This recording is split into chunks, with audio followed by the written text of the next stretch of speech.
Do you think, Scott, in all your infinite wisdom, that Jasmine Crockett has a prayer of winning in Texas?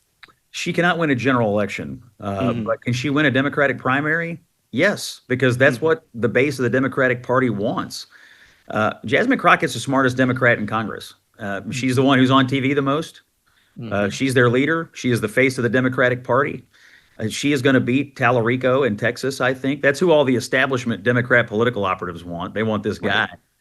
The Democratic base wants Crockett. They want someone who portrays herself and their party in the way that she does on cable news 24 hours a day, or the way that she does on social media.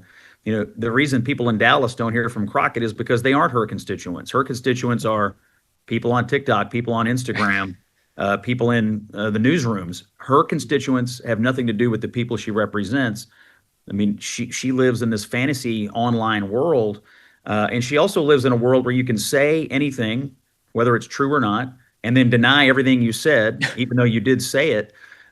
It's very embarrassing, but for some reason, Democrats have embraced this communication style as their future. And so I actually think she's going to win that primary. I think she's going to get beat in the general election. But for Republicans, I think we ought to just be honest about it. Jasmine Crockett is the smartest Democrat, the leader of the Democrats, and that is basically the embodiment of their party platform right now. She spoke about unity and addition and how she wants to unify and bring addition to the party and bring new people in. And I thought, does she have amnesia that up until an hour ago, she goes on TV and denigrates the way people look? She denigrates them for their policies. She has probably one of the dirtiest mouths in politics. And now she gets on stage and she's like, kumbaya, unity and addition. So it'll be interesting to see what happens, Scott. I don't know if you have any thoughts on that. Yeah, well, she also was reminded of some comments she made about Hispanic voters, important Hmm. for Texas, saying that the ones who were voting Republican had a slave mentality.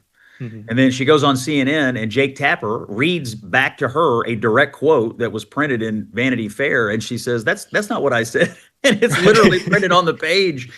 But she, you know, for Texas, insulting Hispanic voters in that way doesn't sound very Not good. unifying to me. And so I think there's a class of politician right now that basically just decides I'm going to say whatever I have to say in this moment, Hmm. and they feel no shame about denying anything they've ever said before, or at least they feel no responsibility to explain, you know, what they said before or why they may have changed their position. She's one of them, and it's about attention rather than consistency. There's really no substance here.